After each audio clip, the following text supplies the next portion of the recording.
Hello and welcome back to our Max F Top series guide. Today we are doing the range roll. And I gotta be honest, in these fours, because fours versus threes, you have to bring two range pots. I mean, you can have the melee DPS bring a range pot, but like oftentimes, like I'll just bring two range pots. I think I went a little too far with the Ring of Shadows. Honestly, it might not really be worth here. But it is hard to like find enough switches on, find the right setup on range, because especially if you like want to bring two range spots so you don't have to rely on your melee DPS. I would have been perfectly easy to ask my melee DPS to bring a range spot. Yeah, unfortunately there, the South Freeze missed his S1, so we can't really stack here. I think the North Freeze missed his N2 as well, so I just chin the clump. You pretty much have to abort the stack if shit like that happens. And then it procs again, and I realize I'm just gonna have to chin again. Oh, he misses his S2. So I just keep T-bowing and wait for force to clump, and then start chinning again. And it still could be a decent maiden. It's not entirely lost. I scythe the clump here because there's only two crabs, so you don't want to chin just two crabs. And yeah, then 30 is still proc at 107, which for money raids is honestly good enough. Baby times 4, so hopefully he gets that. And yeah, here, if you hammer, then get a death charge, you can, and you pretty much always get a death charge when you're chinning the clump. You can easily get a ZCB. Like I said, I think I went a little too far with the Ring of Shadows here, but you'll see in a bit what I mean. So yeah, if you obviously, I'm not slowing down the raid by like picking up the items there, because someone else will start the instance and they have to run to the barrier. Well, I am able to get into the room, like he's not at the barrier yet.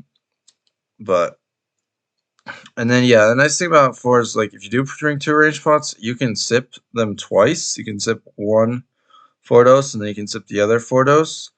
And that's because you only need to pot share 3 doses, of course, for 4 people. Again, in fours, pretty much just Charlie, 4 scythe Charlie works, or I think I go for 5 scythe Charlie here. With 5 scythe Charlie, if you're really early like this, I'm on the tick where I can get claw 5 scythe Charlie. And yeah, here is where I just go off the deep end with the fucking ring, like just drop all the fucking random items. And then I thought it was ready to run back, but it wasn't because he's not waking up. And then you do the pog flinch here. Some of the people did not realize you had to pog flinch, so they unfortunately perished. I do refill the ring. I should have like picked up one item there, get the range pot.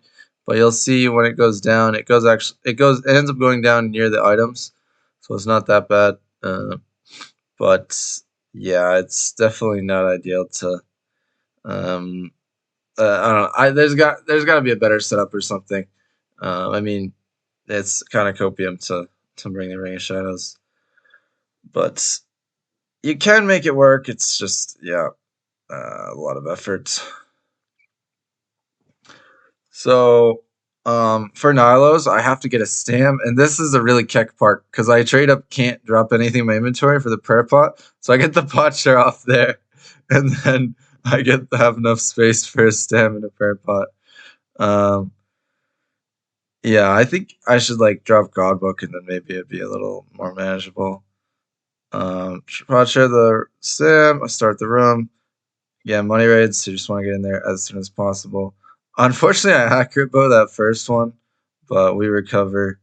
Bullet pipe this, but then these first early waves are pretty straightforward. You basically just want to T-bow, like if there's nothing in the room and you need the range from T-bow, that's when you use the T-bow. Occasionally you use a chin, like a lot of the times people there on south will like hover that wave 6 spawn. Here I drop my items because I'm about to uncharge my Ring of Shadows. Again, it doesn't matter too much because I'll be caught up here by the time we get to chin wave. Well, I doodled on that ranger. You never want to chin east because pretty much the melee freeze always gets east. And then here on this next wave, you can sight south. I have a god book that's now on the ground, but I have a ZCB, so I don't want to claw south. Yeah, and then you basically the key thing here, as opposed to like trios or duos, in fours you pretty much never like trident. You can also chin that guy before it turns. Um, you can pretty much never like trident the mage in the lane next, or you never should. Trident the mage next to the range. You should just get over to the next range in like the next wave, because you just have enough people where you're not going to need to trident as much. You still do want to trident a bit late waves, especially like if they're struggling with the mage bigs and there's absolutely no rangers in the room. You don't want to just be sitting around doing nothing. So after that T-bow, you get 3 blow pipes, and then you chin. There's a T-bow that you flicker. And then this, you T-bow this flicker, and then you get 1 blow pipe, and then you run south to bow that south. Unfortunately, I was too far away. I think I could have done better pathing, and then you want to T-bow that 24 between changes.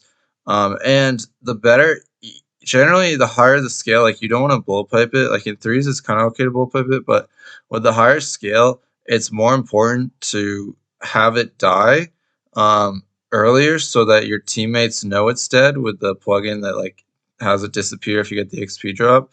Here I got 2 extra blow pipes before I get the flickers because we stalled 1 time there. Here I do 2 chins, and that technically gets me back on tick. And then just get your flickers there. If you get those west flickers, if you get those like 2 ticks earlier than you absolutely need to, you can still chin the south, but you have to run out. And yeah, be just the last melee like it's fucking duos. Pot share, drop it, and spell swap for the throw.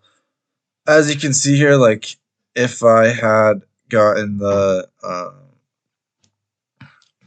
god book, then I wouldn't have to be doing this like fancy light bear shit. But it does work out. If it goes range here, then I'll be able to get the ZCB with only 1 scythe on light bear.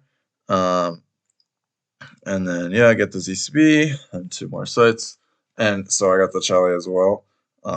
Refill the Ring of Shadows mid room. That's honestly pretty good here. My gameplay with the Ring of Shadows in this room is pretty good. Obviously, I don't need the 1 dose range pot, so I just need that Guthix rest. I think I mistimed like what tick I was on. I thought I could do bow, T-bow, bow, but I could only do 2 bows or 3 bullpipe bow. Here it does.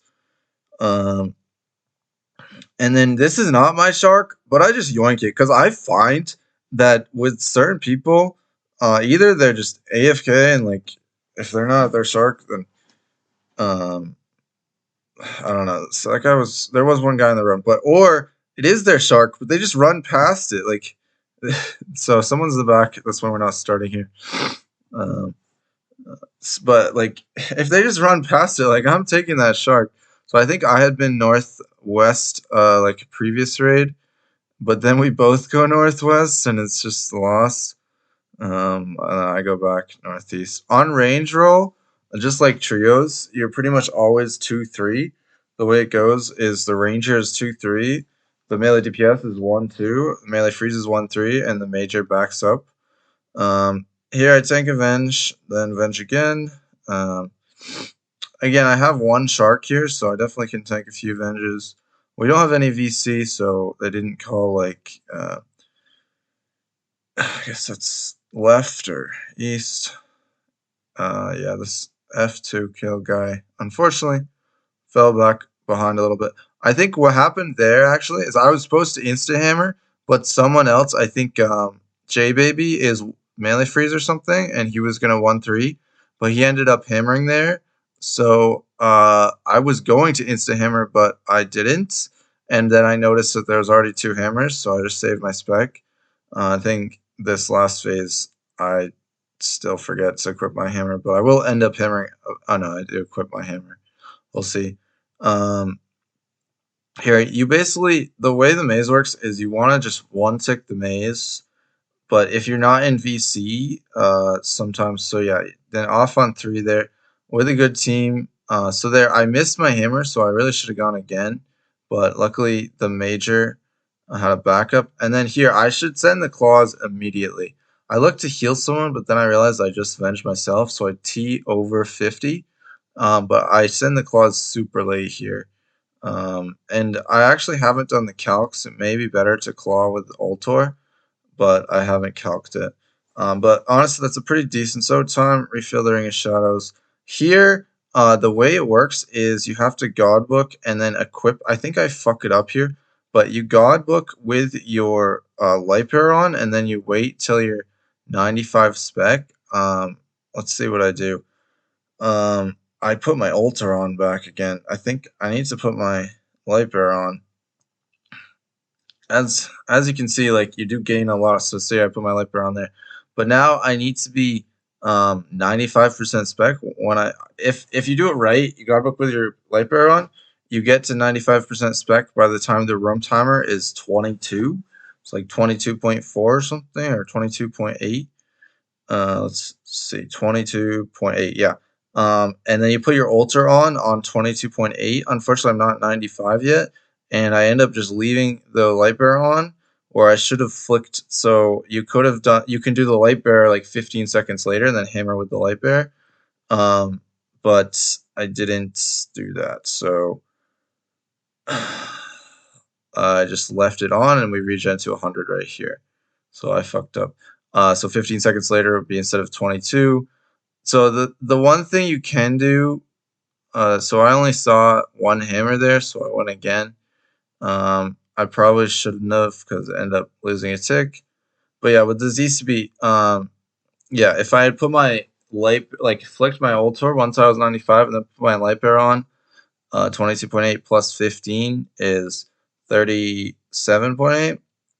So if I'd done that, then it would have regened to, been at 95 and regened to like 55 after hammer specking to 45. It would have done that right after hammer spec, and then I could have put my Ultor on for all the sites. Also, the other thing I was going to do if I didn't rehammer there is you can just camp the light bearer for 2 cycles. Scythe with, I haven't calculated with Ultar actually, but with B-Ring, you could get like 15 scythes before it was worse than getting that 110 off versus the claws. There, I just misclicked the boss, I guess. But I was sure that I could click it and it wouldn't path me like into um, where it splats, because I know that it prioritizes east-west to like path over. And then earlier you had seen me picking up those pots during the fight. That's because I did uncharge the Ring of Shadows. So honestly, I did that pretty well, not losing time with the Ring of Shadows, but it is a bit of a headache if you're trying to recline. If you only do like 2 raids a day and they're like max F and you do kind of want to have fun with it, I would recommend it. So here, it is a big no-no not to drop pots like where the staff is supposed to get dropped, because that'll just fuck everyone. So that's why I picked them up immediately. And then I realized here that I need an inventory spot open to pick up the Dawnbringer, so I dropped the Super Combat over there. I also put on my Light Bear because you can just camp Light Bear during P1, since her thing gets there. I probably should have sanged because and then I realized that um, I realized that I had spellbook swapped without picking up the staff, so I prioritized picking up the staff off rather than getting a scythe off, because I want to maintain the Hados cycle. And then if you do have light bear on, it's when you regen to 50 instead of 40, because that you're supposed to pick it up if that helps with your timing, because sometimes people will use like their regen bar. Here I spellbook swap death charge, because if the purple goes on my side, I want to make sure I can bullpipe it and get death charge off of it. There we just do Boak, but luckily there's only one crab. There, I'm just picking up some pots. At this point in the raid, I unfortunately don't have any brews in my inventory, which is actually a big problem, so I should drop like a 2-dose restore for a brew. The reason this big problem is not because like I need a brew right at this moment. It's just if anything happens, like I just fuck up crowds or something, I should at least have a brew to be able to like panic eat, and it will increase my chances of survival a lot. So I should like drink a restore right here and then drop a 1-dose and pick up the brew, but I'm not doing that.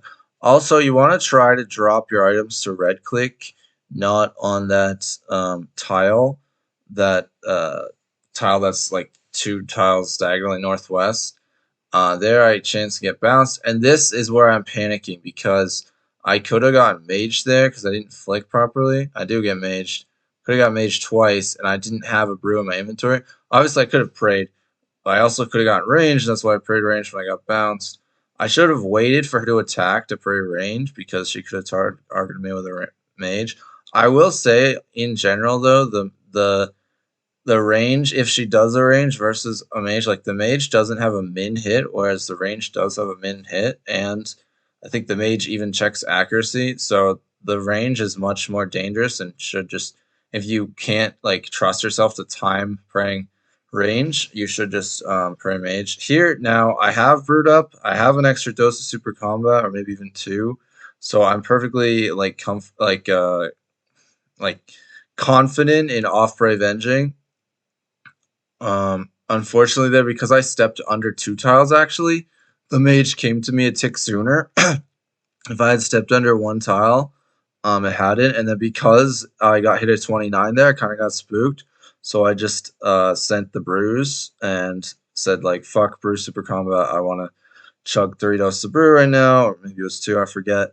Again, I still didn't lose any ticks, so I'm on the tick to claw and then scythe as soon as webs start. Fortunately, my thrall does run out here. I should have probably spellbook swapped at the start of P3, but luckily it's about to die, so it doesn't really make a big difference.